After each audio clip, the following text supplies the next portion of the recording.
आप सभी भक्तगणों को, गुरुजनों को, बुद्धिजीवों को और सभी प्यारे प्यारे बच्चों को प्यार भरी राधे राधे। आप सभी को नमस्कार है। आप सभी का दिन मंगलमय हो, यही प्रार्थना करते हैं। सभी त्योहार आहिस्ते आहिस्ते व्यतीत होते गए, हो रहे हैं और हम नव वर्ष की ओर बढ़ रहे हैं। और नव वर्ष नहीं, मतलब जनवरी तिथि की ओर बढ़ रहे हैं।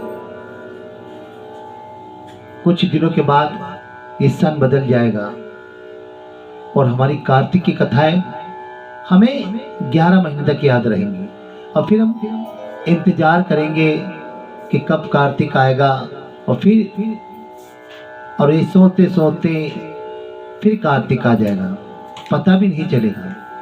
तो इसलिए ये कथाएं सदैव याद रखिए, सदैव इसके नियमों का पालन कीजिए और सदैव उस प्रभु की शरण में रहिए जो प्रभु हमें सब कुछ दे रहा है, जिसके बोते ही ये जीवन की सांसें चल रही हैं, जो प्रकृति के रूप में, अन्न धन के रूप में और इनमें सम्मिलित कर दिया व्यवहार के रूप में हमारा जीवन व्यतीत हो रहा है। तो आइए ज्यादा समय नहीं लेते हुए प्रभु के श्री चरणों का नमन करते हैं और ज्ञान वाहन पर बैठकर ज्ञान नगरी को प्रस्थान करते हैं और ज्ञान रूपी शब्द रूपी भगवान के दर्शन करते हैं। अभी जो समय चल रहा है वो बड़ा तेज लग रहा है, लेकिन वो तेज क्यों लग रहा है? वो इसलिए लग रहा है कि हमने अपनी इच्छाएं, अपनी जरूरतें उससे ज्यादा बढ़ा लिया, इसलिए वो समय कम और तेज भागता हुआ दिख रहा है। अगर संतुष्टि रखेंगे, जिज्ञासाओं को, इच्छाओं को अपने अनुकूल रखेंगे तो समय जिस गति से चल रहा है उसी गति से आपको महसूस होगा। लेकिन आपकी इच्छाओं ने, आपकी कामनाओं ने इस समय को छोटा कर दिया है। तो समय के साथ ना तो दौड़ धूप करनी चाहिए, ना इस समय से बहस करनी चाहिए, ना इस समय को ये सोचना चाहिए कि मैं तो सारे काम कर लूंगा, कि अभी तो बहुत समय पड़ा है। तो समय किसी के पास नहीं पड़ा, समय वैसे ही है जैसे चल रहा है, सिर्फ हमारे व्यवहार में, हमारे वातावरण में ही अंतर आया है।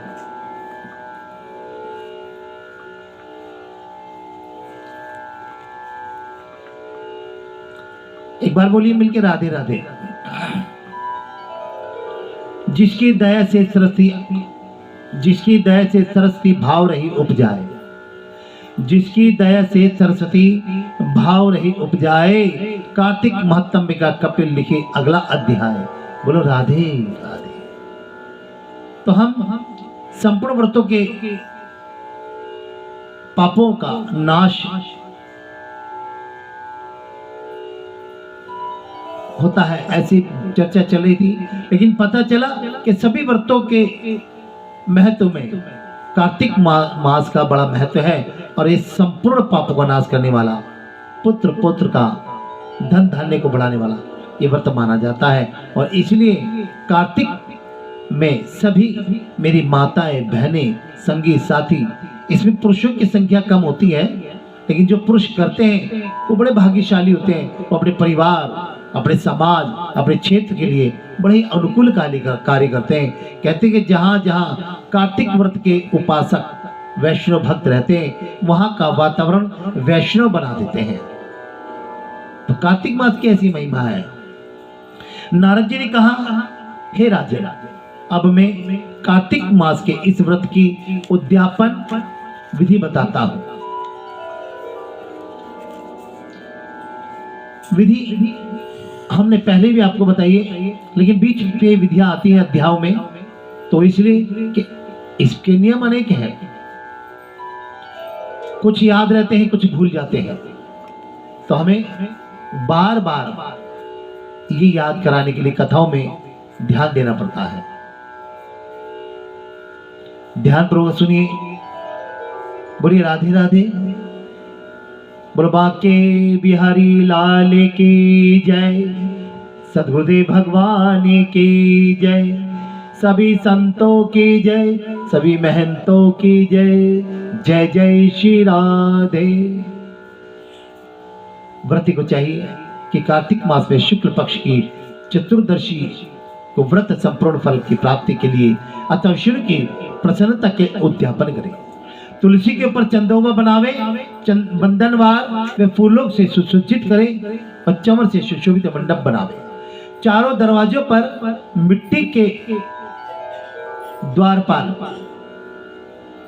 पुण्यशील, सुशील, जय और विजय इन 4 द्वारपालों को अलग अलग बिठावे। तुलसी की जड़ में 4 रंगों द्वारा सर्वत भद्र मंडल बनावे।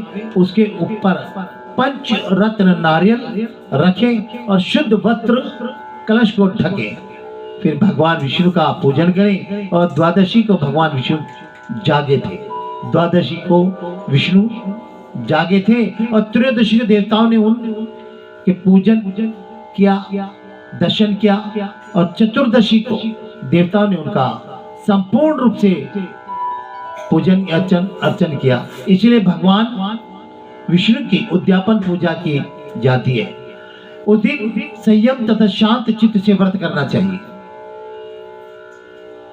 अपने गुरु के मूर्ति बनाकर षोडोपचार तथा विविध नैवेद्यों से भगवान का पूजन करें। और व्रती विविध प्रकार के वाद्यों के साथ कीर्तन करता हुआ उस रात्रि में जागरण करें। जो प्राणी श्रद्धा पूर्वक भगवान का कीर्तन करते हैं उन लोगों के 100 जन्मों के पाप धुल जाते हैं। जो व्यक्ति भगवान के निमित्त जागरण करके रात्रि भर भगवान का कीर्तन करते हैं उनको असंख्य गोदान का फल प्राप्त होता है। गोदान का फल प्राप्त होता है। जो लोग भगवान की मूर्ति के सामने नृत्य गान करते हैं उनके अनेक जन्मों के एक मित्र पाप नष्ट हो जाते हैं। जो भगवान के सन्मुख बैठकर कीर्तन करता है और बंसी आदि बजाकर भगवत भक्तों को प्रसन्न करता है और भक्ति से रात्रि भर जागरण करता है, उसे करोड़ों तीर्थ करने का फल मिलता है। पूर्णमासी को पत्नी सहित वेद पाठी, जो वेद पढ़ता हो, कथा करता हो, या केवल एक ही श्रेष्ठ किसी ब्राह्मण को, सात्विक साधक पत्नी सहित बुलावे और उन्हें खीर आदि का मधुर भोजन कराए और यथाशक्ति दक्षिणा देवे। क्योंकि पूर्णमासी को ही भगवान ने अपने भक्तों को वरदान दिया था और मत्स्य रूप धारण किया। अतः उस दिन जो दान, हवन, जप आदि भगवान विष्णु के निमित्त किया जाता है वे अक्षय फल देने वाला होता है। उन ब्राह्मणों को तथा वाचकों को सामर्थ्य के अनुसार दक्षिणा देकर प्रणाम करें और बाद में भगवान विष्णु की पूजा करके अन्य देवताओं तथा तुलसी व कपिला गाय का पूजन करें। व्रत की कथा सुनाने वाले गुरु व उपरोक्त ब्राह्मणों को वस्त्राभूषण आदि से पूजन करके उनसे इस प्रकार क्षमा प्रार्थना करेंगे। आप सब लोगों की अनुकंपा से मुझ पर भगवान सदा प्रसन्न रहे। इस व्रत को करने से मेरे 7 जन्मों के वे पाप नष्ट हो जाएं और मेरी संतान चिरंजीवी हो। इस पूजा के द्वारा मेरी सभी इच्छाएं पूर्ण हो। मेरी मृत्यु होने के बाद मुझे अतिशय दुर्लभ विष्णु लोक प्राप्त हो। पूजा की सारी वस्तुओं के साथ गाय भी गुरु को दान में दे दे और तत्पश्चात गुरु का आशीर्वाद प्राप्त करें। घर वालों और मित्रों के साथ स्वयं भोजन करें। और इस तरीके से जो प्राणी कार्तिक मास का व्रत और उद्यापन करता है वे पाप रहित होकर मनवांछित कामना को प्राप्त करता है। बोली राधे राधे। हरे कृष्ण मुरारी श्री बांके बिहारी लाल की जय। तो इस प्रकार से भगवान विष्णु की प्रार्थना और उनका पूजन करें और पूजन के बाद यथाशक्ति अपने ब्राह्मण को, गुरुजन को, पाठक को दक्षिणा दे देकर उसको कृतार्थ करें। कहने का मतलब यह है कि जो आपको ज्ञान मार्ग दे रहा है, जो आपको सतमार्ग बता रहा है, हमने कल भी बताया था कि गुरु गोविंद दो खड़े काके लागू पाए और बलिहारी गुरु आपने गोविंद दियो बताए। तो मान लीजिए कि जो गोविंद का रास्ता बता रहा है, जो भगवान का रास्ता बता रहा है, वो सर्वोपरि माना जाता है। जो वाचक आचार्य आपको मार्ग प्रशस्त कर रहा है, मान लीजिए वो उस वक्त देवताओं की श्रेणी में आकर के स्वयं आपको मार्ग प्रशस्त करा रहे हैं। 33 कोटि प्रकार के देवी देवताओं में से एक ये भी प्रकार माना जाता है।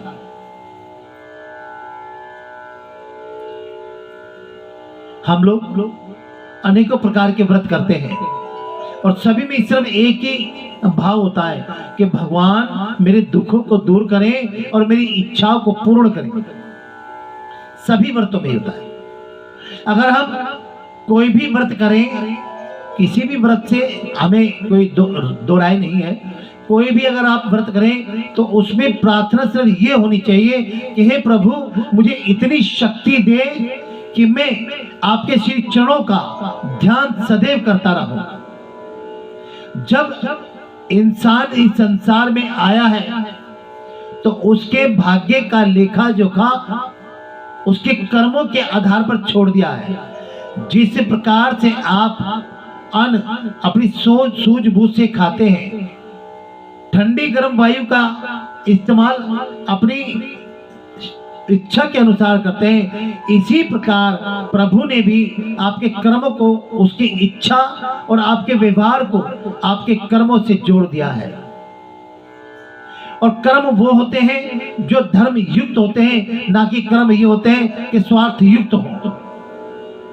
जो स्वार्थ युक्त धर्म करता है वो धर्म नहीं होता, वो कर्म नहीं होता, लेकिन धर्म युक्त कर्म और धर्म युक्त कर्म करना ही कर्म कहलाता है।